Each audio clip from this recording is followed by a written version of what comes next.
میرے واجب الاحترام معزز حاضرین، بیان کی غرض سے پہلی مرتبہ یہاں مسلم گارڈن میں حاضری ہوئی ہے۔ دلی دعا ہے کہ اللہ رب العزت میری اور آپ کی حاضری کو اپنی بارگاہ میں قبول فرمائے۔ آمین۔ سارے کہو آمین۔ آمین۔ آج کا یہ پروگرام ملک برادران نے اپنے والد صاحب اور اپنے چچا جان مرحوم ان کے روح کے اثار ثواب کے لیے رکھا ہے۔ ان کے والد محترم ملک عبدالغفار صاحب اور چچا جان ملک عبدالجبار صاحب، اللہ تعالیٰ دونوں کو جنت الفردوس میں اعلیٰ مقام نصیب فرمائے۔ آمین۔ میرے محترم سامعین، آج چونکہ کچھ مجمع نیا بھی ہے، شاید پہلی مرتبہ ہی بیان سنیں، تو بیان سننے کا، بات سننے کا یہ ادب ہے کہ جو آدمی گفتگو کر رہا ہے اس کی طرف دیکھیں۔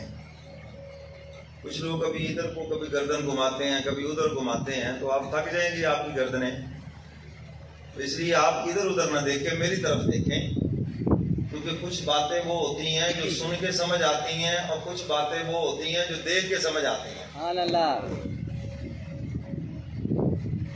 اور ہمارے کچھ احباب وہ ہوتے ہیں، تقریر بعد میں شروع ہوتی ہے، وہ سو پہلے جاتے ہیں، اور یہ انتہائی بری عادت ہے کہ کسی دینی مجلس کے اندر بیٹھ کر سونا، کیونکہ سونا علامت ہے غفلت کی۔ اس کا مطلب یہ ہے کہ آپ اللہ اور اس کے رسول کی بات سن ہی نہیں رہے، ورنہ جس سے محبت ہو اس کی باتوں سے بھی محبت ہے۔ جب حضور سے محبت ہے تو حضور کی باتوں سے بھی محبت ہونی چاہیے، پھر تو بیدار ہو کر بیٹھنا چاہیے۔ اچھا، آپ مجھے یہ بتائیں، اتنا مجمع بیٹھا ہے، آپ نے کبھی دیکھا کہ شادی حال میں جب کھانا کھلے تو کوئی بندہ سویا ہوا ہو؟ نہیں۔ بولو تو صحیح۔ نہیں۔ میں نے تقریر آدھی کرنی ہے خود اور آدھی آپ سے کروانی ہے۔ آپ اگر اس چکر میں ہے نا جی ہم سو جائیں ادھر ادھر دھیان پہ، ایسا نہیں ہوگا، پوری توجہ سے بار بار، ورنہ مجھے آپ کو متوجہ کرنا پڑے گا۔ ادھر پورے دھیان سے دیکھیں، ادھر ادھر نہ گردنیں گھمائیں، پتہ نہیں کیا آپ کو ٹینشن ہے، کچھ نہیں ہوتا، یہاں اطمینان سے آپ بیٹھیں۔ اچھا، کبھی شادی حال میں دیکھا کوئی سویا ہوا ہو؟ نہیں۔ وہاں پر تو سوئے ہوئے شیر بھی جاگ جاتے، او جناب بازو چڑھائیں گے، میں یہ لاتا ہوں، تو وہ لا، وہ یہ کر، کیونکہ وہاں آپ ایک مقصد کے لیے گئے کہ ہم نے کھانا کھانا ہے اور آپ اس کے لیے الرٹ بیٹھے ہیں۔ جسمانی دسترخوان کے اوپر تو آپ سوتے نہیں، اور یہ روحانی دسترخوان ہے تو یہاں پہ کیوں سو جاتے ہو؟ یہاں پر تمہاری روح کو خوراک مل رہی ہے۔ اس کا مطلب یہ ہے کہ روح کو بڑے سالوں سے، دنوں سے آپ نے بھوکا اور پیاسا رکھا ہے، جو روح کو تھوڑی سی خوراک ملی تو آپ کو نیند آنی شروع ہو گئی۔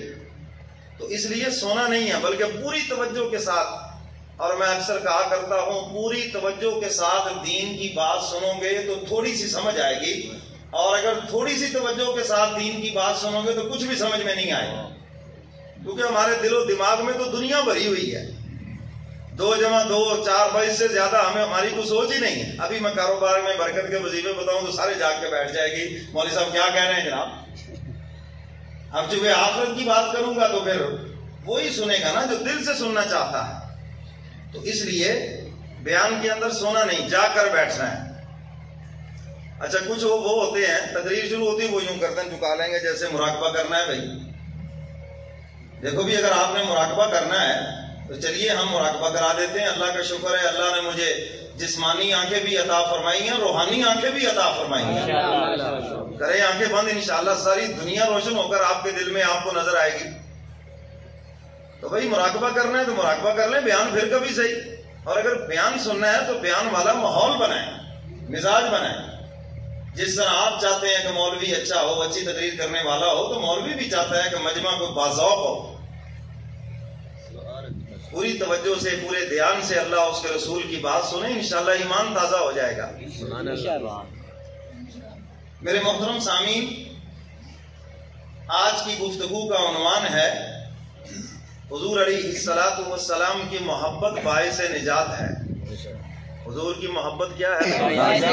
سارے بولو، باعث نجات ہے۔ صبح لوگ آپ سے پوچھیں گے جی مولوی صاحب آئے، بیان ہوا، آپ بھی دور دراز سے آئے، رات کو اتنا ٹائم نکالا، کیا بیان ہوا؟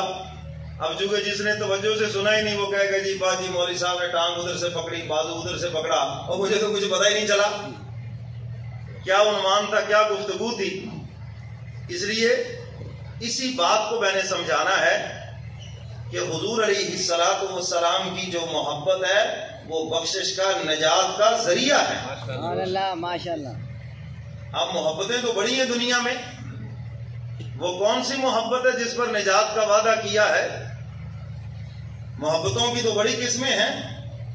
دیکھو، بیٹے کو باپ سے محبت ہے، باپ کو بیٹے سے محبت ہے، آپ کو پیسے سے محبت ہے، اپنی تجارت سے محبت ہے، زمینداری سے محبت ہے، آپ کو اپنی ملازمت سے محبت ہے، اپنی اولاد سے محبت ہے، ماں باپ سے محبت ہے، رشتہ داروں سے محبت ہے، بہن بھائیوں سے محبت ہے۔ چلیے اور آسان کرتا ہوں، آپ کو والدہ سے بھی محبت ہے اور بیوی سے بھی محبت ہے۔ کیا یہ دونوں محبتیں ایک جیسی ہیں یا فرق ہے؟ فرق ہے نا؟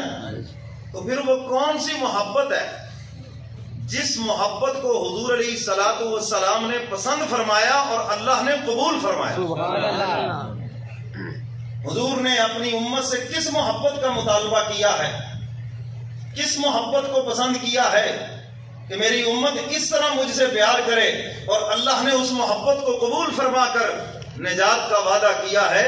تو پھر ہمیں پتہ تو چلنا چاہیے کہ وہ کون سی محبت ہے۔ بے شک بے شک۔ کیوں یہ بات سمجھ آئی ہے؟ نہیں آئی تو میں دوبارہ شروع کر دیتا ہوں۔ آ گئی سمجھ؟ کیوں بھائی؟ تو میرے محترم سامعین، بلکہ ایک حدیث مبارکہ سناتا ہوں۔ حضور تشریف فرما ہے، ایک صحابی تشریف لائے، عرض کیا اللہ کے محبوب قیامت کب آئے گی؟ تو حضور علیہ الصلوۃ والسلام نے ارشاد فرمایا، تو نے قیامت کے لیے کیا تیار کر لیا ہے جو تجھے قیامت کی اتنی جلدی ہے؟ کیا تو نے اعمال کر لیے جو قیامت کی جلدی ہے؟ عرض کرتے اللہ کے محبوب اس میں کوئی شک نہیں، میرے پاس کوئی زیادہ نیک اعمال نہیں، کوئی زیادہ صدقہ خیرات نہیں، کوئی زیادہ نفلی عبادات نہیں، بس فرائض پر ہی اکتفا ہے۔ ہاں البتہ ایک عمل ہے کہ میں اللہ اور اس کے رسول سے محبت رکھتا ہوں۔ حضور نے فرمایا دوبارہ بتاؤ کیا کہا؟ عرض کیا اللہ کے محبوب میں آپ سے بھی محبت رکھتا ہوں، اپنے رب سے بھی محبت رکھتا ہوں۔ حضور فرماتے ہیں پھر کان کھول کے سن لو، یہی محبت تمہیں میرے ساتھ جنت کے اندر لے جائے۔ ماشاءاللہ۔ تو میرے محترم سامعین، محبت کی بڑی قسمیں ہیں، بس میں نے اس بات کو سمجھانا ہے اور دعا کرا دینی ہے کہ وہ محبت کی کون سی قسم ہے جس کا حضور نے اپنی امت سے مطالبہ کیا ہے، جس محبت کو حضور نے پسند فرمایا اور اللہ نے قبول فرما کر بندے کی بخشش کا فیصلہ کیا ہے۔ وہ محبت ہے اطاعت والی۔ وہ کون سی محبت ہے؟ اطاعت والی۔ بس ایک لفظ اگر آپ سمجھ جائیں تو میرے آنے کا مقصد پورا ہو گیا۔ حضور نے کس محبت کا مطالبہ کیا؟ اطاعت والی محبت کا مطالبہ کیا ہے، فرما برداری والی محبت کا مطالبہ کیا ہے، اور اپنے ہر امتی سے اس محبت کا مطالبہ کیا ہے۔ اور اس محبت کے اندر جو جتنا سچا ہے، جتنا اعلیٰ ہے، اتنی ہی اس کی بخشش بھی آسان ہے۔ سبحان اللہ، ماشاءاللہ۔ حدیث مبارکہ میں ہے ایک صحابی تشریف لائے اور عرض کیا اللہ کے محبوب میں جنت میں آپ کا قرب چاہتا ہوں۔ کیا چاہتا ہوں؟ جنت میں قرب چاہتا ہوں، آپ کا پڑوس چاہتا ہوں۔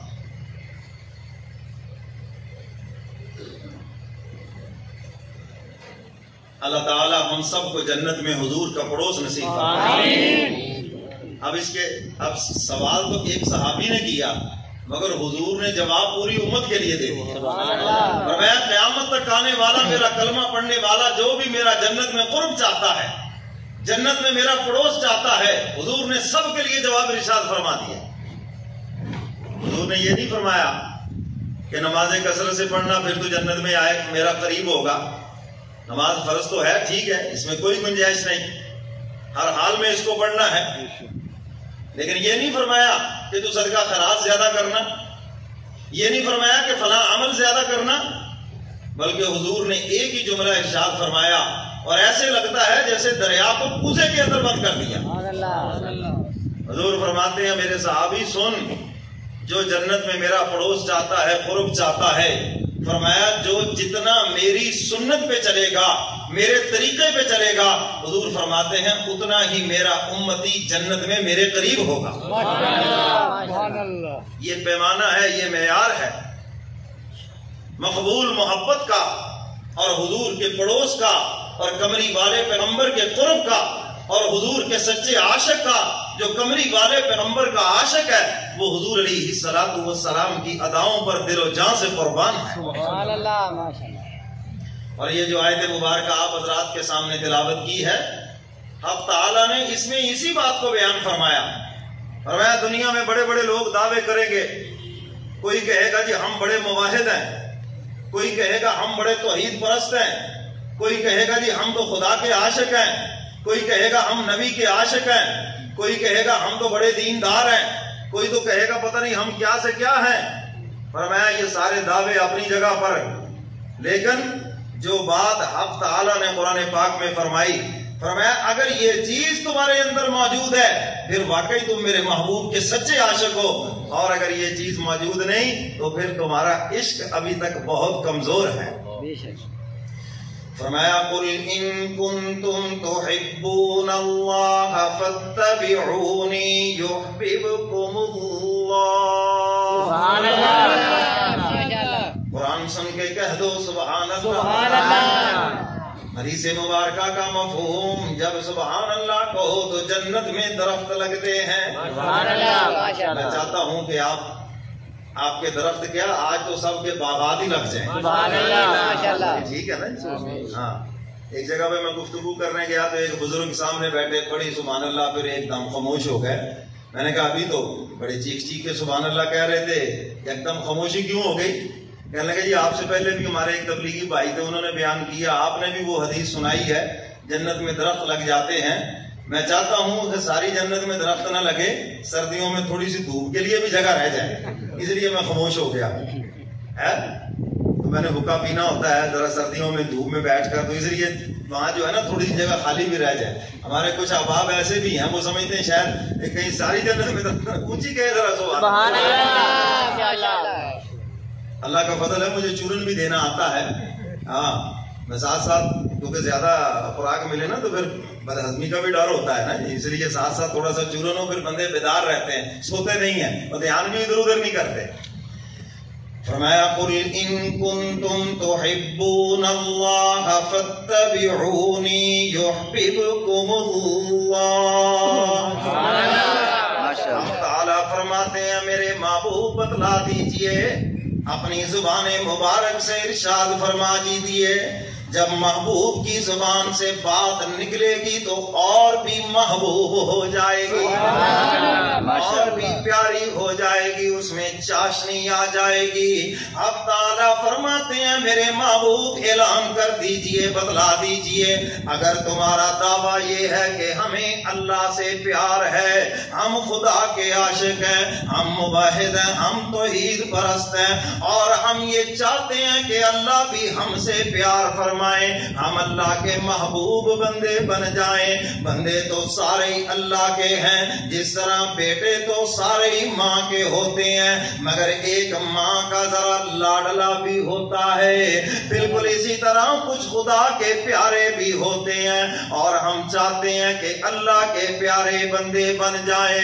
حق تعالیٰ فرماتے ہیں کہ ایک ہی نسخہ ہے، اگر تم نے میرے پیارے بننا ہے، اگر تم میری محبت چاہتے ہو تو ایک ہی نسخہ ہے، فاتبعونی فاتبعونی۔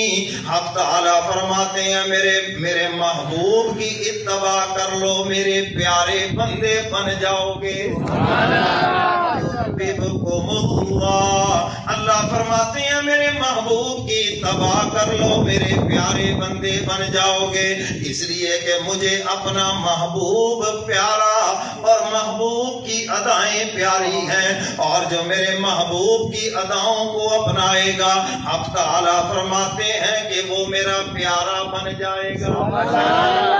اللہ اللہ فرماتے ہیں مجھے اپنا محبوب اتنا پیارا، اگر میرا محبوب مکے کے اندر قرآن مکے میں نازل ہو رہا ہے، صورتیں مکی ہو گئی، میرا محبوب اگر مدینے کے اندر قرآن مدینے میں نازل ہو رہا ہے اور صورتیں بھی مدنی ہو گئی، اللہ فرماتے ہیں مجھے اپنا محبوب اتنا پیارا ہے، میرا محبوب اپنی زبان مبارک سے جو بات نکالتا ہے وَقِيلِهِ يَا رَبِّي، اللہ فرماتے ہیں میرے محبوب کی زبان سے جو بات نکلی مجھے اس کی بھی قسم ہے، مجھے اپنا محبوب اتنا پیارا، لَعَمْرُكَ إِنَّهُمْ لَفِي سَكْرَتِهِمْ يَعْمَهُونَ، اللہ فرماتے ہیں میرے محبوب مجھے تیری عمر کی قسم ہے، یہ تجھے مٹانے والے مٹ جائیں گے، یہ تجھے ختم کرنے والے ختم ہو جائیں گے، اور تیری نبوت و عظمت کا ڈھڑکا قیامت کی صبح تک بجے گا۔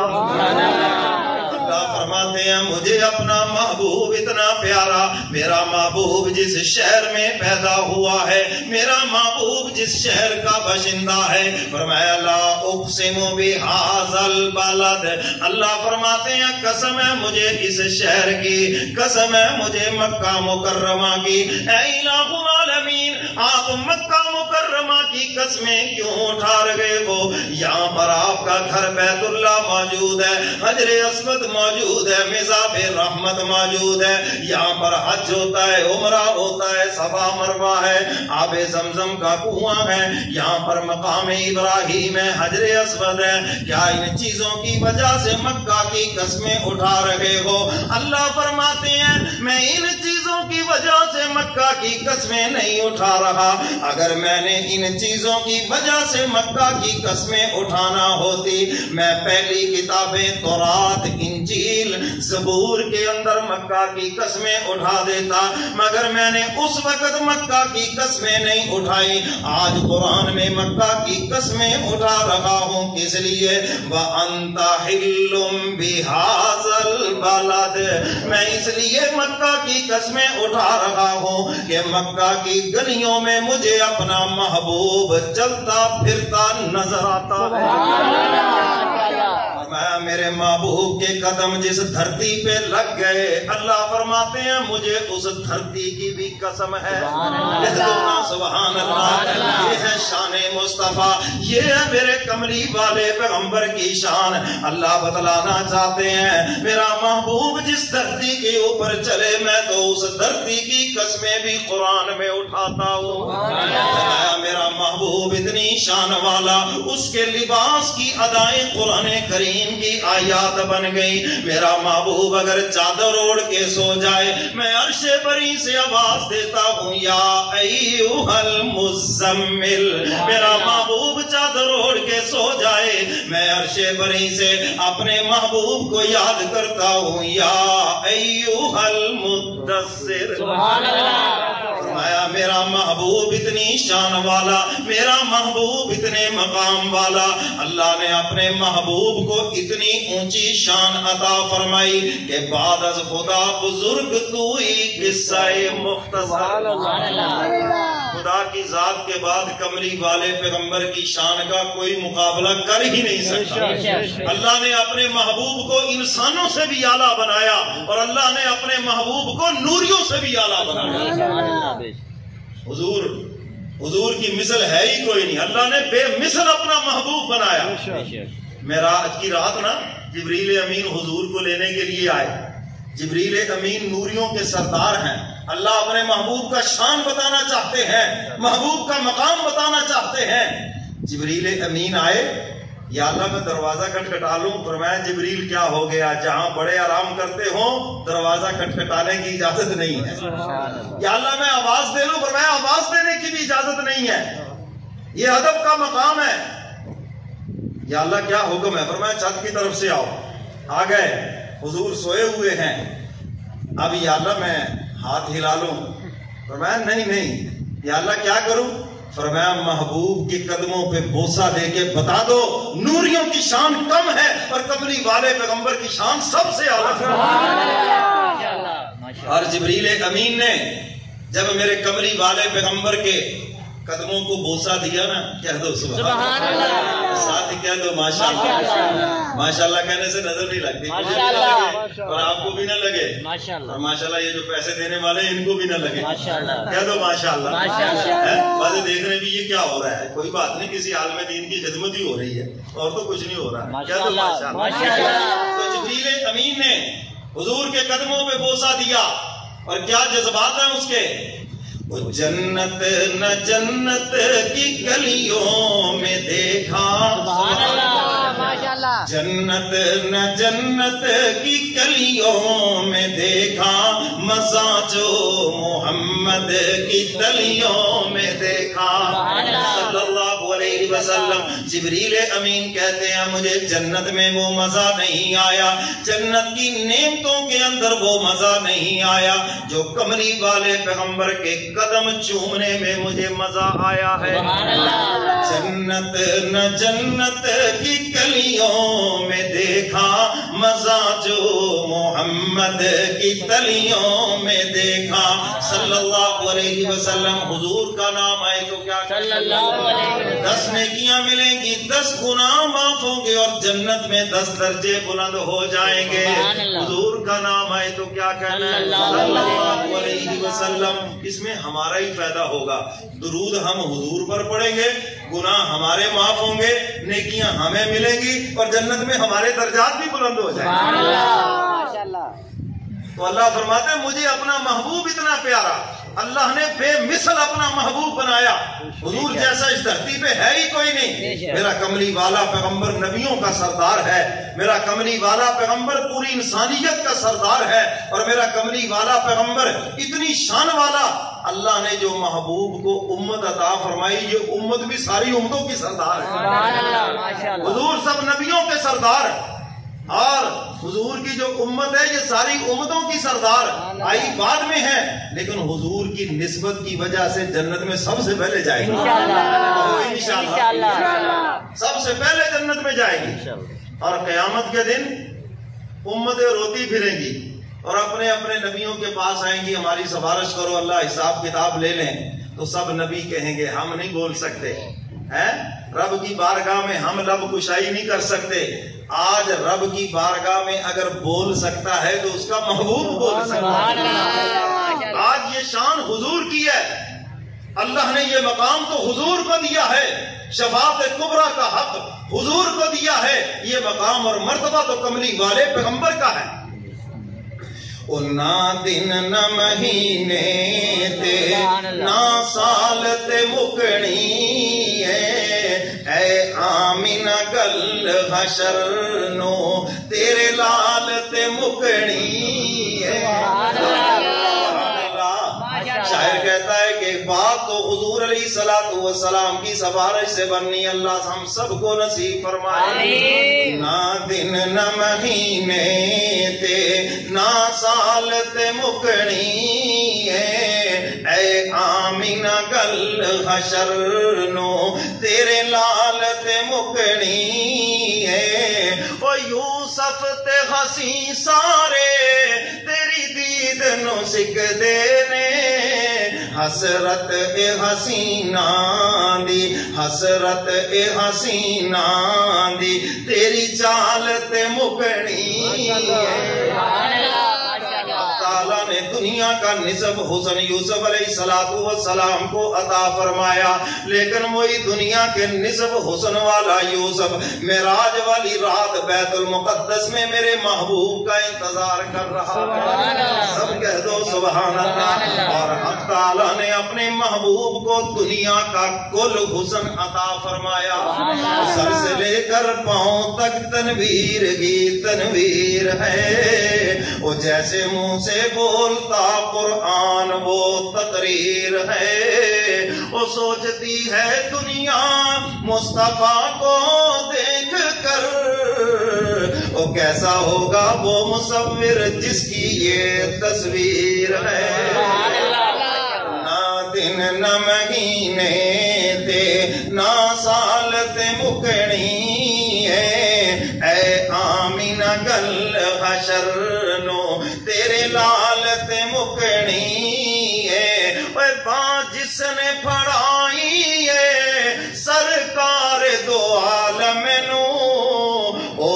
دسدا پھرے سب نو او دسدا پھرے سب نو او لجپال تے مکنی نہ دن نہ مہینے تے نہ سال تے مکنی اے آمینہ گل حشر نو تیرے لال تے مکنی ساتھ ہی کہہ دو ماشاءاللہ. اب شاعر نے وہ جس واقعے کا جس چیز کا تذکرہ کیا ہے نا کہ آمنہ دے لال، ہاں جی آپ کے اوپر بات ختم ہونی تو وہ کون سی بات ہے؟ اللہ تعالیٰ نے اپنے محبوب سے وعدہ کیا ہے، محبوب سے، اور محبوبانہ انداز میں وعدہ کیا. کیا کہا؟ فرمایا وَلَسَوْفَ يُعْطِيكَ رَبُّكَ فَتَرْضَىٰ. اب تعالیٰ فرماتے ہیں میرے محبوب ہم آپ کو اتنا عطا کریں گے کہ آپ راضی ہو جائیں گے. صحابہ پوچھتے ہیں کملی والے پیغمبر اللہ نے آپ کو سب کچھ عطا فرمایا اور یہ کیا خوشخبری سنائی جا رہی ہے؟ میرے محبوب فرماتے ہیں میرے صحابہ اللہ نے ہر نبی کو خاص دعا کا اختیار دیا اور ہر نبی نے اس کو استعمال کر لیا. نوح علیہ السلام نے عرض کیا الہ العالمین رب لا تذر علی الارض من الکافرین دیارا. اے الہ العالمین کسی کافر کا گھر دھرتی پہ نہ رہنے دینا، کسی کافر کو زندہ نہ رہنے دینا. اللہ نے نوح علیہ السلام کی دعا کو قبول فرمایا اور سب کافروں کو ختم کر دیا. اس طرح ہر نبی کو خاص دعا کا اختیار. اور جب آ گئی محبوب کی باری، محبوب کی باری آ گئی، حق تعالیٰ فرماتے ہیں میرے محبوب وَلَسَوْفَ يُعْطِيكَ رَبُّكَ فَتَرْضَىٰ. ہم اتنا عطا کریں گے کہ آپ راضی ہو جائیں گے. حضور فرماتے ہیں میرے صحابہ میں نے تو قیامت والے دن اس وقت تک راضی نہیں ہونا جب تک میرا ایک ایک کلمہ پڑھنے والا جنت میں نہ چلا جائے. اللہ اکبر محمد رسول اللہ زندہ باد. اچھا بھی نعرہ جہاں مرضی لگائیں، میری طرف سے بالکل فری ہینڈ ہے آپ کو، لیکن لگائیں جاندار پتہ چلے کہ نعرہ لگائیں. نعرہ تکبیر، اللہ اکبر، نعرہ رسالت، شان عظمت رسول زندہ باد، شان صحابہ زندہ باد، شان عظمت رسول زندہ باد. حضور نے فرمایا کہ میں نے اس خاص موقع کو آخرت کے لیے مؤخر کر دیا ہے. کل جب حشر بپا ہوگا فرمایا کہ ساری امتیں روتی ہوئی آئیں گی اپنے اپنے نبیوں کے پاس. سب کہیں گے ہم نہیں بول سکتے. حضور فرماتے ہیں جب میری امت آئے گی نا میں اپنی امت کو رونے نہیں دوں گا بلکہ خود خدا کے دربار میں جا کے رو پڑوں گا اور اللہ کے عرش کے سامنے سر پر سجود ہو جاؤں گا. اللہ دیکھیں گے میرا تو محبوب رو رہا ہے. اب تعالیٰ فرمائیں گے محبوبم ارفع راسکا، میرے محبوب ذرا سر تو اٹھائیے نا. آج آپ کے آنسو دیکھے نہیں جاتے. سل تؤتا، آپ سوال کریں ہم آپ کو عطا کریں گے، اس لیے کہ آپ سے بہتر ہمارے دربار کے اندر سوالی کوئی نہیں اور ہم سے بہتر دینے والا کوئی نہیں. سبحان اللہ. حضرت ابو ہریرہ رضی اللہ تعالیٰ عنہ سے روایت حدیث مبارکہ جس کا مفہوم انہوں نے سوال کیا اللہ کے محبوب اتنا تو بتائیں آپ کی سفارش کا سب سے زیادہ فائدہ کس کو ہوگا؟ سبحان اللہ. آپ کی سفارش کا سب سے زیادہ فائدہ. میں حدیث سنا رہا ہوں وہ کس سے کہانیاں نہیں سنا رہا. آپ کی سفارش کا سب سے زیادہ کس کو فائدہ ہوگا؟ حضور علیہ السلام سے سوال حضرت ابو ہریرہ کر رہے ہیں مگر حضور نے جواب پوری امت کے لیے دیا. حضور نے فرمایا ابو ہریرہ جس نے بھی سچے دل سے پڑھا ہے لا الہ الا اللہ محمد الرسول اللہ میری سفارش کا سب سے زیادہ اس کو فائدہ ہوگا. اور فرمایا میرا جو کلمہ پڑھنے والا ہے وہ جنت میں ضرور جائے گا. سبحان اللہ. حضور نے ایک ہی شرط لگائی ہے. کیا؟ سچے دل سے. کیا شرط لگائی؟ یہ نہیں فرمایا کہ صرف کلمہ پڑھا ہے. اقبال نے بھی اسی حدیث کا غالباً مفہوم بیان کیا اپنے اشعار کے اندر. خرد نے کہہ بھی دیا لا الہ تو کیا حاصل، دل و نگاہ مسلمان نہیں تو کچھ بھی نہیں. اگر ایک طوطے نے ایک جانور نے کلمہ رٹ کے سنا دیا تو اس کا یہ مطلب تھوڑی ہے کہ یہ طوطا بھی مسلمان ہو گیا. کیوں جی طوطے کلمہ سناتے یا نہیں سناتے؟ چلیے میں اور آسان کرتا ہوں. آپ اپنے موبائل کے اندر کلمہ بھر لیں اور جناب آ کر مجمع میں کہیں لو جناب کلمہ سنو، اور پھر آپ کہیں گے میرا موبائل تو مسلمان ہے، اس نے کلمہ سنا دیا، اور آپ کے جتنے موبائل ہیں یہ سارے ہی کافر ہیں. کیوں جی؟ آپ کہیں گے جناب یہ مسلمان ہونے کی یہ بات تھوڑی ہے. اس لیے تو حضور نے شرط لگائی کہ سچے دل سے، کہ اس کے اندر دل بھی ہو. موبائل کے اندر تو دل نہیں ہے، اگرچہ اس کی میموری اگر چیک کر لی جائے تو بندے کی اصلیت بھی باہر آ جاتی ہے. کیوں جی؟ جن کے موبائل پاک نہیں ہیں آپ ان سے توقع رکھیں کہ ان کے دل پاک ہے؟ آپ ان کے توقع رکھیں کہ جناب یہ اندر سے پاکیزہ ہیں؟ یہ بہت بڑی غلط فہمی ہے. اندر کے روگ ہمیں لگے ہوئے ہیں. تکبر ہے، حسد ہے، بغض ہے، اناد ہے، نفرت ہے، لالچ ہے، ہرس ہے، حوث ہے، اور یہ ساری پیدائشی بیماریاں ہیں، اور ہم نے ان بیماریوں کو کبھی بیماری بھی نہیں سمجھا. حالانکہ حدیث مبارکہ میں ہے جس انسان کے دل میں رائی کے دانے کے برابر بھی تکبر ہو، جنت میں جانا تو دور کی بات ہے، وہ جنت کی خوشبو بھی نہیں سونگے گا.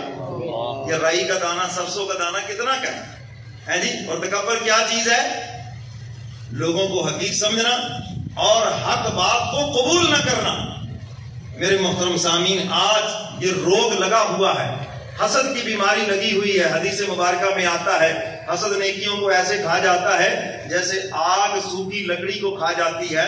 اب آپ مجھے یہ بتائیں، وہ کافروں کی نیکیاں کھاتی ہے یا ہماری نیکیاں کھاتی ہے؟ ہماری. یہ آگ ہماری نیکیاں کھائے گی. تو آج حسد کی بیماری ہے. آج تو دکان بھی کھولتے ہیں تو یہ ذہن، اچھا یہ جو سامنے والا دکاندار میں نے اس کو فیل کرنا ہے، ایسی ایڈ میں لے کے آؤں گا، میں جناب ایسا بزنس کروں گا. یہ ایک مسلمان کی سوچ ہے. یہ اندر کی بیماری ہے جو آپ کی نیکیوں کو کھا رہی ہے. اور قیامت کے دن حاسد مزاج لوگ دیکھیں گے نامہ اعمال میں نمازیں کدھر گئیں، ہمارے ذکر و اذکار کدھر گئے، صدقہ خیرات کدھر گئے، حج اور عمرے کدھر گئے. اس وقت ملائکہ بتائیں گے جن لوگوں پہ آپ حسد کیا کرتے تھے تمہاری ساری کی ساری نیکیاں ادھر منتقل ہو گئی.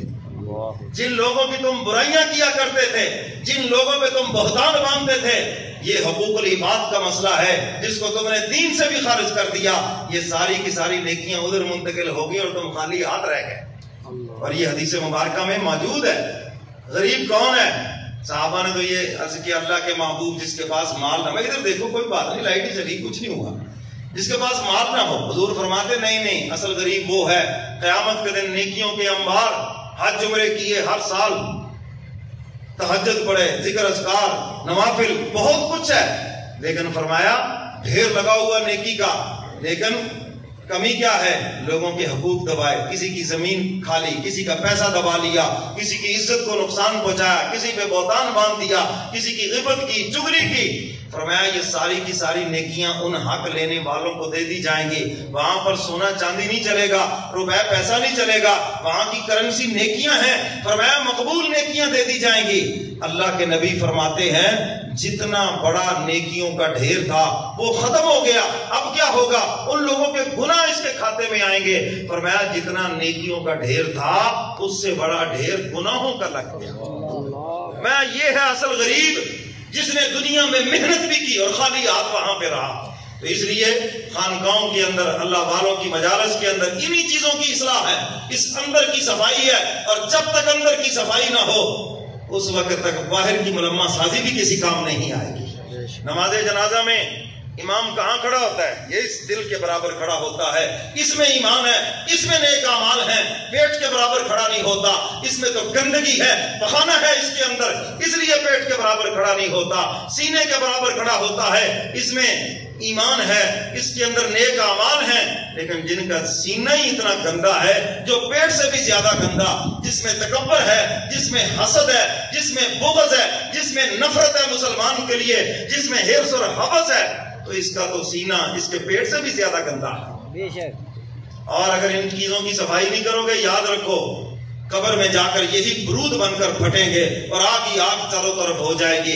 اور اگر ان کی صفائی کر کے جاؤ گے تو یہی چیزیں کھلیں گی اور قبر میں خوشبو ہی خوشبو پھیل جائے گی. معطر ہو جائے گا عالم برزخ، یہاں تک کہ یہ خوشبو قبر سے باہر نکل کر جو اوپر سے گزرنے والے ہیں ان کو بھی سنگائی، وہ بھی سن کے کہیں گے یار بڑی خوشبو آ رہی ہے، اس کی مٹی سے خوشبو آ رہی ہے، پورا قبرستان معطر ہو گیا، منور ہو گیا۔ یہ کیا چیز ہے؟ یہ اس کے اندر کی روشنی ہے، یہ جو اس نے اپنے باطن کو روشن کیا ہے، تکبر چھوڑا، حسد چھوڑا، بغض، اناد اور نفرت کو چھوڑا، لالچ کو چھوڑا، حرص اور ہوس کو چھوڑا، حرص اور ہوس کی زندگی چھوڑ کر صبر اور شکر کی زندگی اختیار کی۔ فرمایا یہ جو اندر کی روشنی ہے، یہ جو اندر کی خوشبو ہے، اس سے برزخ کا جہان سارا کا سارا معطر ہو گیا۔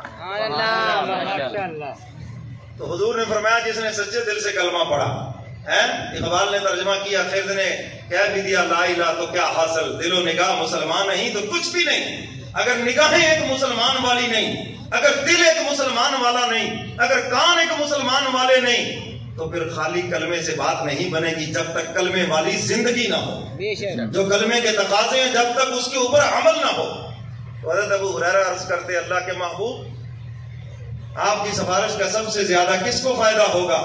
حضور نے فرمایا جس نے سچے دل سے پڑھا ہے لا الہ الا اللہ، پڑھنے سارے پڑھ لیں لا الہ الا اللہ محمد الرسول اللہ۔ حضور فرماتے میری سفارش کا سب سے زیادہ اس کو فائدہ ہوگا، اور فرمایا وہ جنت میں ضرور جائے گا، جنت میں۔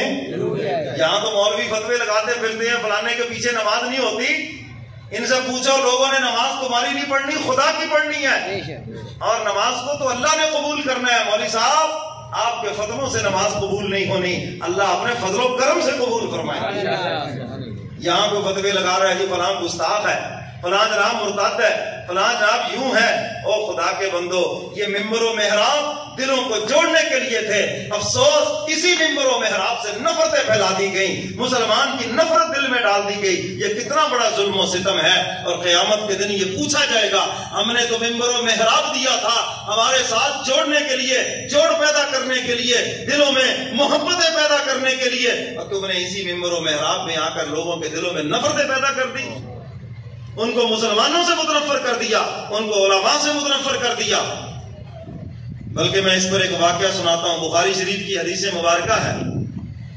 حضرت موسیٰ علیہ السلام تشریف لے جا رہے ہیں، اور ایک چرواہا بکریوں کا وہ اللہ میاں سے باتیں کر رہا ہے، اللہ میاں تو میرا دوست ہے اور میں تیرا دوست ہوں، سبحان اللہ۔ اور پھر کہتا ہے اللہ میاں آپ اکیلے ہی بیٹھے ہیں، کبھی آئے نا میرے پاس، یہ دیکھو میرے پاس اتنی بکریاں ہیں، میں اس کا دودھ نکال کے آپ کو پلاؤں گا، یہ میرے قریب نہر ہے، میں یہاں پر آپ کو نہلاؤں گا، آپ کو پتہ نہیں کہیں جوئیں نہ پڑ گئی ہوں، میں آپ کی وہ کنگھیاں کروں گا، آپ کی مالش کروں گا سر کی۔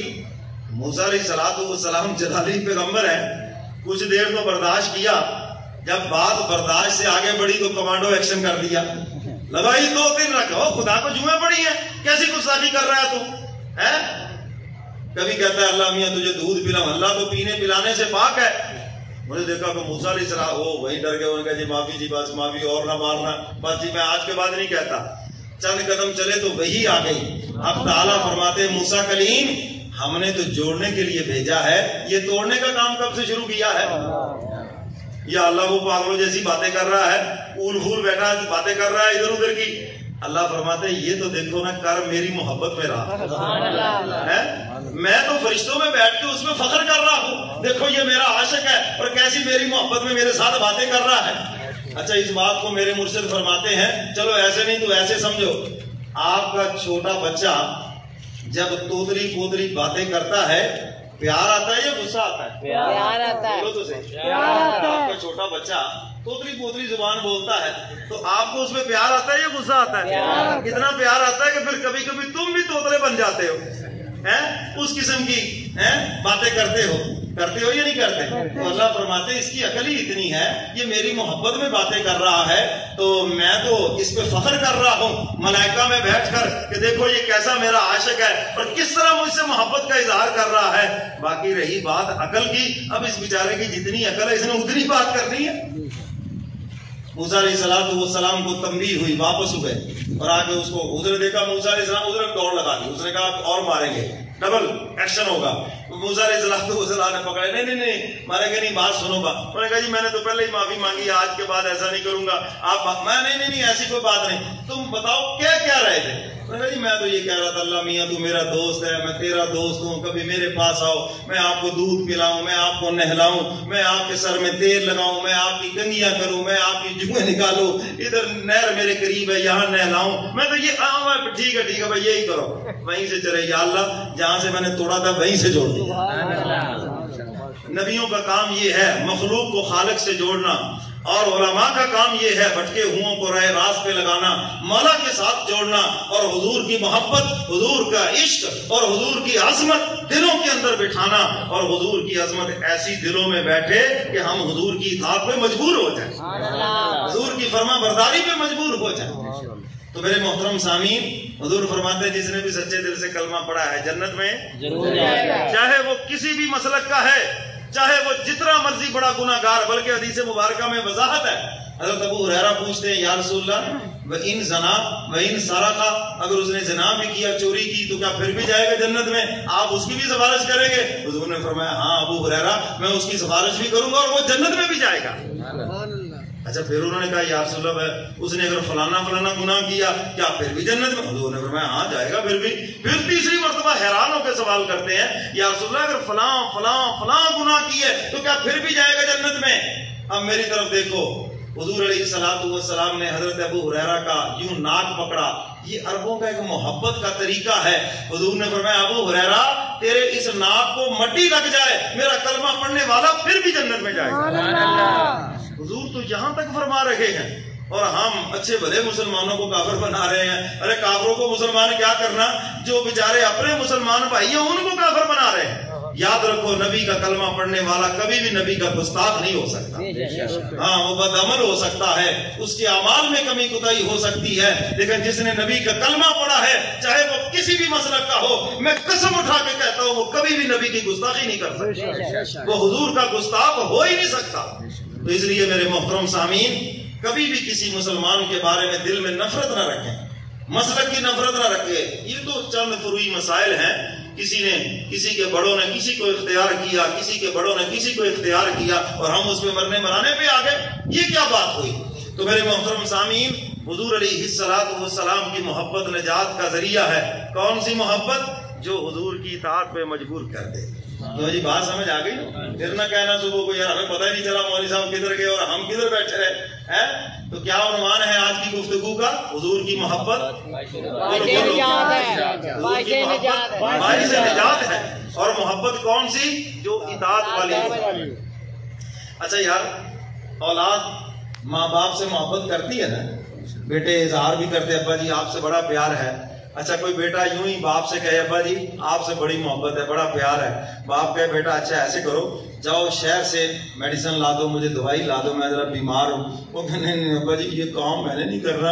آپ یہ دوسرے بھائی کو کہتے ہیں ویسے آپ سے پیار بڑا ہے. ابا جی کہیں بیٹا مجھے بخار ہے ذرا دبا دیں, میری کندھے دبا دیں, سر دبا دیں. نہیں ابا جی دل کرتا ہے بس آپ کی تعریفیں کرتا رہوں, آپ کے پاس بیٹھا رہوں, آپ کی صفتیں کرتا رہوں, باقی میں نے آپ کا کہنا کوئی نہیں ماننا, یہ کام آپ کسی اور سے کہہ دیں. بیٹے کی اس محبت کو قبول کر لو گے؟ نہیں. بولو تو صحیح. نہیں. بلکہ غصہ آئے گا نا, نالائق کہیں کا. جب بھی کوئی کام کہتا ہوں تو آگے سے بکواس کرتا ہے کہ دوسرے بھائی کو کہہ دو, فلاں کو کہہ دو, اور یوں اتنی محبت کا جھوٹ بولتا ہے تیرے اندر محبت ہی نہیں ہے. یہی حال ہم نے حضور کے ساتھ کر رکھا ہے. حضور سے محبت کا تو اظہار کرتے ہیں لیکن حضور کی تابع داری کرنے کے لیے تیار نہیں ہیں, اور جب تک ہم حضور کی تابع داری نہیں کریں گے حضور ہم سے خوش نہیں ہوں گے, یاد رکھنا. بلکہ ایک دو واقعے سنا کے بعد سمیٹتا ہوں. سید الشہداء, شہیدوں کے سردار سیدنا امیر حمزہ سب کہہ دو رضی اللہ, ان کے اسلام لانے کا کیا واقعہ ہے. تشریف لائے, پتا چلا کہ حضور علیہ السلام کو ابو جہل نے زخمی کر دیا, آپ کا رخ انور زخمی کر دیا. گھر آئے تو ایک عورت نے تانا دیا, حمزہ بہادر بنے پھرتے ہو, آج تمہارے یتیم بھتیجے کو ابو جہل نے مارا ہے, اور اس کا والد زندہ ہوتا تو اپنے بیٹے کا انتقام لیتا. اب اس بیچارے کا ہے کوئی نہیں, وہ یتیم. حضور یتیم کیا, درے یتیم ہے. سبحان اللہ. حضور فرماتے تمہارے دروازے پہ یتیم آئے, اپنے نبی کی یتیمی کو یاد کر لینا اور میری وجہ سے اس کے اوپر احسان کا معاملہ کر لینا. حضرت حمزہ کے دل پہ چوٹ لگی, میرے یتیم بھتیجے کو ابو جہل نے مارا ہے. کمان اسی طرح لے گئے اور جا کر ابو جہل کے مارا اور اس کا چہرہ زخمی کر دیا اور پھر حضور کی خدمت میں آ گئے اور آگے کہتے بھتیجے میں نے تمہارے دشمن سے انتقام لیا ہے, تم خوش ہو جاؤ. اب حضور کی بات سنو. حضور فرماتے ہیں چچا میرا تو دل خوش نہیں ہوا. میں نے کہا بیٹا میں نے تو لڑائی تیرے لیے لڑی ہے, میں نے تو تجھے خوش کرنے کے لیے جا کے اس کا چہرہ زخمی کیا ہے, اس سے انتقام لیا ہے, اور تم کہتے ہو کہ چچا میں تو خوش ہی نہیں. اچھا پھر ایسے کرو تم بتاؤ اپنی زبان سے کہ تم کس چیز پہ خوش ہو, میں وہ کر لیتا ہوں کیونکہ میں آپ کو خوش کرنا چاہتا ہوں. اب حضور کا جواب سنو. حضور فرماتے ہیں چچا میں اس وقت خوش ہوں گا جب آپ میری تابع داری کریں گے اور کلمہ پڑھ کے میرے غلاموں میں شامل ہو جائیں گے. اچھا بھتیجے تیری خوشی اس میں ہے, چلو پھر مجھے کلمہ پڑھا دے اور اپنے غلاموں میں مجھے شامل کر لے. حضور نے اس وقت کیا فرمایا, میری طرف دیکھو یوں الان, ہاں چچا اب میرا دل تیرے سے خوش ہو گیا. ہم بھی چاہتے ہیں نا حضور ہم سے خوش ہو جائے, بولو بھائی چاہتے ہیں نا حضور ہم سے خوش ہو جائیں. حدیث مبارکہ میں آتا ہے ہفتے کے دنوں میں ایک دن امت کے اعمال روضہ رسول میں عالم برزخ میں حضور کے سامنے پیش ہوتے ہیں اور حضور فرماتے میں تمہارے نیک عملوں سے خوش ہوتا ہوں. سبحان اللہ. اور فرمایا تمہارے گناہوں کو دیکھتا ہوں مجھے افسوس ہوتا ہے. تو آپ چاہتے ہیں حضور خوش ہو جائیں تو پھر نیک کاموں میں لگ جائیں. ٹھیک ہے نا جی, اللہ ہم سب کو مدینے لے جائے. آمین. جنہوں نے آمین کہا ہے نا انشاءاللہ اسی سال جائیں گے, جو نہیں بولے یا آہستہ بولے وہ 2035 میں جائیں گے. اونچی کہو آمین. آمین. مدینہ ہے جہاں پر سید ابرار رہتے ہیں. مدینہ میرے محبوب کا شہر ہے اور جس کو حضور سے محبت حضور کے شہر سے بھی محبت ہے. مدینہ ہے جہاں پر سید ابرار رہتے ہیں. دل مزدر ٹھہر جایا تیرے غم خار رہتے ہیں. مدینہ ہے جہاں پر سید ابرار رہتے ہیں. دل مزدر ٹھہر جایا تیرے غم خار رہتے ہیں. تیرے غم خار یہاں رہتے ہیں. آج جمعے پر بھی میں نے واقعہ سنایا, ابھی بھی سنا دیتا ہوں. ایک دیہاتی آ گیا روضہ رسول کے اوپر اور آ کے عرض کرتا ہے الہ العالمین یہ تیرے محبوب کا روضہ ہے اور میں ہوں تیرے محبوب کا گناہگار امتی. اے الہ العالمین عرب کے سرداروں کی قبروں کے اوپر غلام لا کر آزاد کیے جاتے ہیں. یہ فلاں سردار کی قبر ہے اور اس کی قبر کے اوپر غلاموں کو آزاد کیا جا رہا ہے. یہاں پہ کوئی جانوروں کو کھانا کھلا رہا ہے, کوئی اپنے قاتلوں کو معاف کر رہا ہے. اے الہ العالمین میں ہوں تیرے محبوب کا گناہگار امتی اور میں روضہ رسول کے سامنے کھڑا ہوں. یہ سامنے تیرے محبوب کا روضہ ہے. الہ العالمین اگر آپ مجھے معاف کر دیں آپ کا محبوب خوش ہو جائے گا. اے الہ العالمین اگر آپ مجھے میرے گناہوں کی سزا دیں پھر آپ کا دشمن اور آپ کے محبوب کا دشمن شیطان خوش ہو جائے گا. مولا اب آپ کی مرضی ہے مجھے گناہوں کی سزا دے کر شیطان کو خوش کریں اور یا پھر میرے گناہوں کو معاف کر کے اپنے محبوب کو خوش کریں. یہ درخواست دے کے چلا گیا اور صبح تہجد کے وقت مسجد نبوی میں پہنچتا ہے. کیا دیکھا کہ ایک آدمی ہرانے والے کا چہرہ دیکھتا ہے. جب یہ آیا تو بازو پکڑ لیا. بتاؤ نا کیا درخواست دے کے گئے تھے, ساری بات بتائی. اے اگر الہ العالمین آپ مجھے محبوب کا امتی سمجھ کے معاف کر دیں محبوب خوش ہو جائے گا. وہ مسکرایا اور مسکرا کے کہنے لگا مبارک ہو تیری وجہ سے خواب میں مجھے حضور کی زیارت ہو گئی. ہمیں ہمیں بھی کبھی وہ نیند سلا دے جس نیند میں تیرے محبوب کی زیارت ہو جائے. آمین.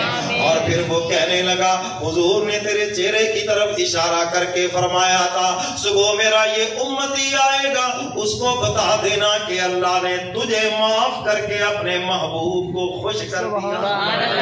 مدینہ ہے جہاں پر سید ابرار رہتے ہیں دل مضطر ٹھہر جایا تیرے غم خار رہتے ہیں. مدینہ ہے جہاں پر سید ابرار رہتے ہیں مدینہ ٹھہرنے والے ادب ملحوظ خاطر رکھ.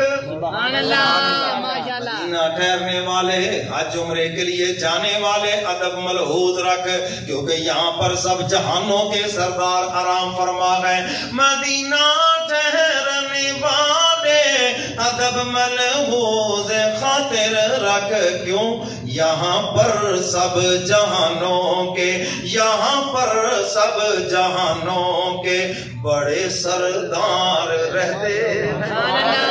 یہاں پر سب جہانوں کے بڑے سردار رہتے ہیں. مدینہ ہے جہاں پر سید ابرار رہتے ہیں جہاں رہتے ہیں آقا یقیناً باغ جنت ہے. روزہ صرف جنت ہی نہیں بلکہ جنت سے بھی اعلیٰ ہے. اور پھر میرے کملی والے پیغمبر کا روزہ مبارک اور ساتھ والی جگہ جس کو ریاض الجنہ کہتے ہیں یہ جنت کی زمین ہے جنت کا ٹکڑا ہے اور قیامت کے دن یہ زمین اٹھا کر جنت کی زمین کے ساتھ ملا دی جائے گی. میرے پیر و مرشد فرماتے ہیں جن حاجیوں کے قدم لگ گئے ریاض الجنہ کے اندر عمرہ کرنے والوں کے قدم لگ گئے ریاض الجنہ کے اندر اللہ ان حاجیوں کو بھی اٹھا کر جنتیوں کے ساتھ ملا دیں گے. جہاں رہتے ہیں آقا یقیناً باغ جنت ہے. وہ اماں عائشہ کے وہ اماں عائشہ کے حجرے اطہر میں رہتے ہیں. وہ اماں عائشہ کے حجرے اطہر میں رہتے ہیں. مدینہ ہے جہاں پر سید ابرار رہتے ہیں جو کالا نانگ ڈنگ مارے ہٹائیں جو نہ ایڑی کو اسی روزے میں تم دیکھو اسی روزے میں تم دیکھو وہ پہرے دار رہتے ہیں. سور کے اندر میرے کملی والے پیغمبر کا سر مبارک سیدنا صدیق اکبر کی گود میں شیخ عبدالحق محدث دہلوی رحمت اللہ علیہ فرماتے ہیں سیدنا صدیق اکبر کی گود میں میرے کملی والے پیغمبر کا رخ انور ایسے چمک رہا ہے جیسے رحل میں قرآن کھلا ہوا ہوتا ہے. دنیا قرآن پڑھتی ہے ابو بکر مصطفیٰ کا چہرہ پڑھ رہا ہے. کہہ دو نا سبحان اللہ. اور ایک کالے کو یہ بات اچھی نہ لگی اور اس نے اپنی فطرت کے مطابق آ کر ڈنگ مارا. ڈنگ نے زہر نے اثر کیا. سیدنا صدیق اکبر کی آنکھوں میں آنسو آ گئے. آج کسی کے آنسو رخسار کے اوپر کسی کے آنسو داڑھی کے اوپر کسی کے آنسو دامن کے اوپر مگر میں ابو بکر تیرے آنسوؤں پہ قربان جاؤں یہ رخ مصطفیٰ کے اوپر. حضور بیدار ہو گئے. ابو بکر روتا کیوں ہے؟ عرض کیا کملی والے پیغمبر کسی موذی جانور نے تکلیف پہنچائی ہے ڈنگ مارا ہے. حضور فرماتے ہیں ذرا ایڑی ادھر کرو نہ پاؤں ادھر کرو. میرے کملی والے پیغمبر نے اپنا لعاب دہن سیدنا صدیق اکبر کی ایڑی کے اوپر لگایا. عرض کرتے ہیں کملی والے پیغمبر مجھے تو ایسے لگا جیسے پاؤں میں کبھی بھی تکلیف نہیں ہوئی. کہہ دو سبحان اللہ. ساتھ ہی کہہ دو ماشاءاللہ. جو کالا نانگ ڈنگ مارے ہٹائیں جو نہ ایڑی کو اسی روزے میں تم دیکھو وہ پہرے دار رہتے ہیں. اسی روزے میں تم دیکھو وہ پہرے دار رہتے ہیں. مدینہ ہے جہاں پر سید ابرار رہتے ہیں، یہ ان کا معجزہ دیکھو کہ سب پر ہے نظر ان کی۔ حضور کا معجزہ ہے یا نہیں؟ شاید اس شعر کا مطلب ایسے نہیں سمجھ آئے گا، میں دوسری طرح سمجھاتا ہوں۔ جب کوئی حج کے لیے جاتا ہے، عمرے کے لیے جاتا ہے، آپ اسے کیا کہتے ہیں؟ حاجی صاحب جب روضہ رسول پہ جاؤ میرا نام لے کے سلام کہنا، کہتے ہی نہیں کہتے؟ اچھا آپ کے محلے سے کوئی بندہ کہے میں وزیر اعظم سے ملنے جا رہا ہوں، پرائم منسٹر میں ان سے ملنے جا رہا ہوں، آپ اس کو کہیں جناب اس کو میرا سلام کہنا، شہباز شریف صاحب کو میرا سلام کہنا، اور وہ آگے سے سوال کرے گا کہ تمہیں وزیر اعظم جانتا ہے؟ آپ کہیں جناب جانتا تو نہیں ہے، بس سلام کہہ دینا۔ کہے گا پھر اس کو کیا پتا کس نے سلام کہا، کون ہے؟ لیکن جب کوئی روضہ رسول پہ جا رہا ہے آپ اسے کہتے ہیں میرا نام لے کے سلام کہنا۔ آج تک کسی نے کہا ہے تجھے حضور جانتے ہیں یا نہیں جانتے؟ کون کسی نے کہا ہے؟ کوئی نہیں، کوئی کہہ بھی نہیں سکتا ہے۔ اس لیے کہ یہ حضور کا معجزہ ہے کہ سب پر ان کی نظر، کہہ دو سبحان اللہ۔ یہ ان کا معجزہ دیکھو کہ سب پر ہے نظر ان کی، اگرچہ چاہنے والے، اگرچہ چاہنے والے تو دنیا بھر میں رہتے ہیں، اگرچہ چاہنے والے تو دنیا بھر میں رہتے ہیں، مدینہ ہے جہاں پر سید ابرار رہتے ہیں، دل مضطر ٹھہر جایا تیرے غم خار رہتے ہیں۔ حضور کی محبت باعث نجات ہے، اور محبت کون سی؟ جس میں کیا ہو؟ اطاعت ہو، فرما برداری ہو۔ اس محبت کا حضور نے ہم سے مطالبہ کیا ہے اور اللہ نے اس محبت کو قبول کیا ہے۔ حضرت اویس قرنی حضور کے زمانے کے بزرگ ہیں۔ حضور کے زمانے کے کیا ہے؟ سارے بولو حضور کے زمانے کے بزرگ ہیں۔ کلمہ پڑھا، مسلمان ہو گئے، حضور کی خدمت میں آنا چاہتے ہیں، پیغام عرض کیا۔ حضور علیہ الصلوۃ والسلام نے پوچھا والدین زندہ ہیں؟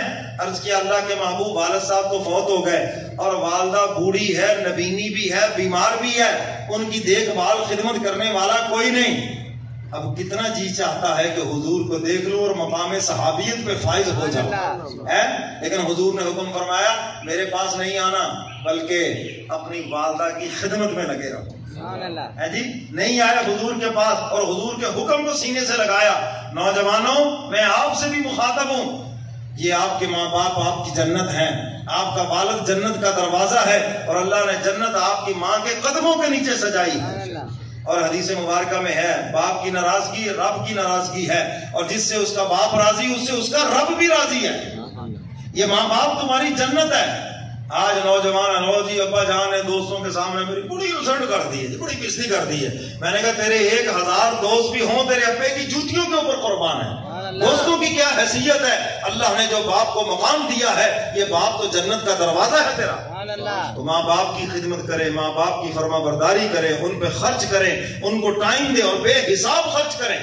اللہ نے تو دعا بھی سکھلائی ہے، رب ارحمہما کما ربیانی صغیرا، مولا ان دونوں پہ ایسے رحم کر جیسے بچپن میں دونوں نے میرے اوپر رحم کیا ہے۔ تو میں اس کا دوسرا مفہوم بھی عرض کرتا ہوں، ماں باپ پہ ایسے خرچ کرو جیسے بچپن میں ماں باپ نے تمہارے اوپر خرچ کیا ہے، تمہارے لال لڑائے ہیں، تمہاری بیجا فرمائشوں کو ضدوں کو پورا کیا ہے۔ آج وہ بوڑھے ہو گئے، بیماری کے 4 پیسے دیتے ہوئے جناب تمہیں تکلیف ہوتی ہے، آج بیچارے کو روٹی کپڑا دیتے ہوئے تجھے تکلیف ہوتی ہے۔ یہ جو باپ بوڑھا ہوا اس کے جو بال سفید ہوئے ہیں یہ دھوپ کے اندر نہیں ہوئے، تیری پرورش کرتے ہوئے ہو گئے، تیری خواہشوں کو پورا کرتے ہوئے ہو گئے۔ آج خدمت کا وقت آیا ہے، ظالم تو دوستوں کو ٹائم دیتا ہے، دوستوں پہ ہزاروں خرچ کرتا ہے، اور جب ماں باپ کی باری آتی ہے پھر اس وقت تو خرچ کرنے سے پیچھے ہٹ جاتا ہے۔ یاد رکھ یہ تیری جنت ہے، ماں باپ کی خدمت کر، اللہ جنت بھی دیں گے اور تجھے دنیا میں کھلا رزق بھی عطا کرے۔ سبحان اللہ۔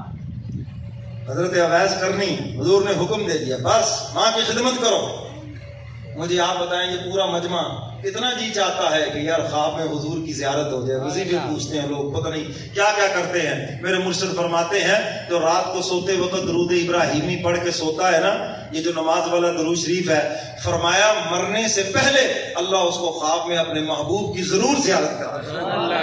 یہ بڑا آزمودہ نسخہ ہے, آپ بھی آج سے شروع کر لیں.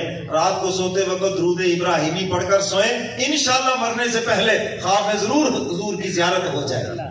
تو حضور نے حکم دیا کہ والدہ کی خدمت کرو. حضرت اویس کرنی ماں کی خدمت کرتے رہے اور والدہ کی خدمت کی وجہ سے مستجاب الدعوات بن گئے, یعنی جو بھی دعا کرتے تھے اللہ قبول فرماتے ہیں. یہاں تک کہ حضور نے سیدنا فاروق اعظم سے فرمایا, عمر مجھے ادھر سے اللہ کی محبت کی خوشبو آ رہی ہے. کی طرف حضور اشارہ کر کے فرما رہے ہیں اور فرماتے ہیں عمر ہو سکتا ہے میرا یہ عاشق میری زندگی میں نہ آ سکے, جب بھی کبھی یہ آئے ان سے اپنے لیے اور امت کے لیے بخشش کی دعا کروا لیں, کیونکہ والدہ کی خدمت کی وجہ سے اللہ اس کی ہر دعا کو قبول فرماتے ہیں. اس کا نام ہے عشق مصطفیٰ, اس کا نام ہے تابع داری, اس کا نام ہے کملی والے پیغمبر کی سچی غلامی. اور آج ہم اسی کے اندر ہی تو کمزور ہیں.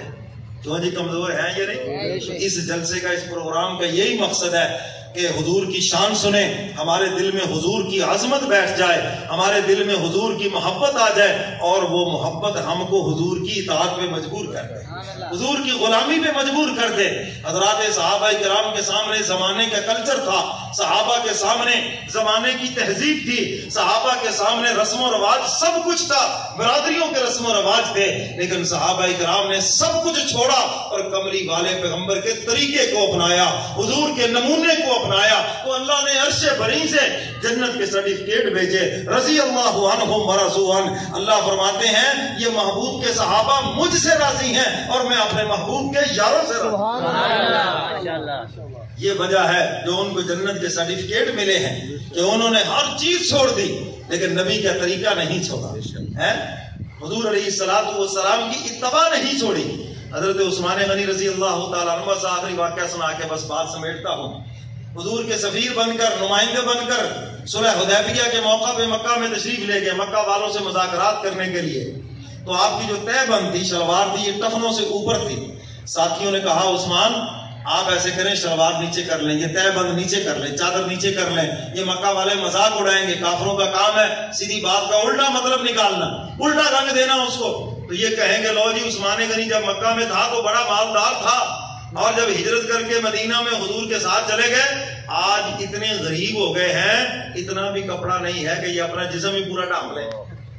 اب سنو عاشق رسول کا جواب کیا کہتے ہیں عثمان غنی, فرمایا واہ بھائی واہ, ان بے وقوفوں کی وجہ سے, ان قریشی ہاشمیوں کی وجہ سے میں اپنے نبی کی سنت چھوڑ دوں, ارے میں اپنے نبی کا طریقہ چھوڑ دوں. فرمایا جو مرضی کہتے رہیں, میرا مذاق اڑاتے رہیں, جو مرضی جملے کسیں, میں نے اپنے نبی کا طریقہ کبھی بھی نہیں چھوڑا. میرے محترم سامعین, اس کا نام ہے عشق مصطفیٰ, اس کا نام ہے کملی والے پیغمبر کی تابع داری, کہ ہم بھی اپنی خوشیوں میں, غمیوں میں اور اپنی 24 گھنٹے کی زندگی میں, اپنے معاملات میں, اپنی تجارت میں, اپنی زراعت میں, دنیا کے ہر کام کاج میں, اپنی معاشرت میں, رشتہ داری میں, دوستی میں, ہر چیز میں حضور کی اتباع کریں. اور کملی والے پیغمبر کا نمونہ ہر جگہ پر موجود ہے. یہ شان اللہ نے ہمارے نبی کو عطا فرمائی. آپ کامل دین لے کر آئے ہیں, میرا نبی ہر اعتبار سے کامل ہے. جب حضور کی اتباع کرو گے تو ہر جگہ پر, ہر رستے میں تمہیں کملی والے پیغمبر کا نمونہ مل جائے. اللہ تعالیٰ مجھے اور آپ کو قرآن و سنت پہ عمل کی توفیق عطا فرمائے. آج کے اس پروگرام کے لیے جن احباب نے کوشش کی, تعاون کیا, اللہ ان سب کے تعاون کو قبول فرمائے. ملک برادران اللہ ان کے کاروبار میں خوب خوب برکتیں عطا فرمائے. انہوں نے یہ اتنی خوبصورت محفل سجائی اور اپنے مرحوم والد صاحب چچا جان ان کی روح کے ایصال ثواب کے لیے یہ پروگرام کا اہتمام کیا. اللہ ان کو کروٹ کروٹ جنت میں اعلیٰ مقام نصیب فرمائے. جنت الحدیث مبارکہ میں آتا ہے اولاد جب اپنے ماں باپ کے لیے مغفرت کی دعا کرتی ہے نا, اگر مغفرت نہیں ہوئی ہوتی تو اولاد کی دعائیں مغفرت کی وجہ سے اللہ مغفرت فرما دیتے, اور اگر مغفرت ہو گئی ہے تو اللہ ہر دعا کے بدلے ماں باپ کا جنت میں درجہ بلند کر دیتا. اور یہ کتنی اہم چیز ہے نماز کے اندر سلام پھیرنے سے پہلے جو دعا سکھلائی گئی ربنا اغفر لی، جو نماز پڑھتے بولے سارے ربنا اغفر لی، کیا ترجمہ ہے؟ یا اللہ میری مغفرت کر دے، میرے والدین کی مغفرت کر دے۔ اچھا اللہ میاں جب نماز قبول کریں گے تو یہ دعا نہیں قبول کریں گے بھائی؟ یہ دعا بھی قبول کریں گے، گویا کہ اس کی اپنی بھی بخشش ہو جائے گی یہاں پر بھی، میدان محشر میں بھی، اور ماں باپ کی بخشش ہو جائے گی یہاں پر بھی اور میدان محشر میں بھی۔ اس لیے ماں باپ کے لیے مغفرت کی دعا آپ بھی کرتے رہا کریں جن کے والدین فوت ہوئے۔ اور میں ایک آسان سا چٹکلا بتلا دیا کرتا ہوں، 1 مرتبہ سورہ فاتحہ پڑھیں، 3 مرتبہ سورہ اخلاص پڑھیں، کتنا ثواب ہو گیا؟ کتنا ثواب ہو گیا؟ اور رات کو سوتے وقت صرف نیت کرنی، یا اللہ میرے والدین کی روح کو پہنچا۔ تو ایک قرآن کا ثواب جب والدین کی روح کو پہنچے گا تو ماں باپ عالم برزخ میں کتنے خوش ہو جائیں گے۔ حدیث مبارکہ میں آتا ہے اولاد جب تحفہ بھیجتی ہے نا کوئی صدقہ خیرات کا یا دعا کا، تو فرمایا ماں باپ خوشی سے اپنے پڑوسیوں کو، ساتھ والوں کو دکھاتے ہیں، دیکھو ہماری اولاد نے ہمارے لیے یہ تحفہ بھیجا ہے دنیا سے۔ آج اولاد اگر دوسرے ملک سے بھی اپنے ماں باپ کے لیے کوئی تحفہ، موبائل، کوئی چیز بھیجے، وہ کتنا دوستوں کو دکھاتے، جی بیٹے نے بھیجا، فلاں سے بھیجا، فلاں سے بھیجا۔ تو عالم برزخ کے اندر جب آپ کی دعا پہنچے گی، ملائکہ لے کر جائیں گے آپ کی اولاد نے آپ کے لیے یہ دعائے مغفرت کی ہے، یہ صدقہ خیرات کر کے آپ کی روح کو سارے ثواب کیا ہے، تو عالم برزخ میں ماں باپ کی روح راضی ہوگی اور عرش پہ اللہ راضی ہو جائے گے۔ وآخر دعوانا ان الحمدللہ۔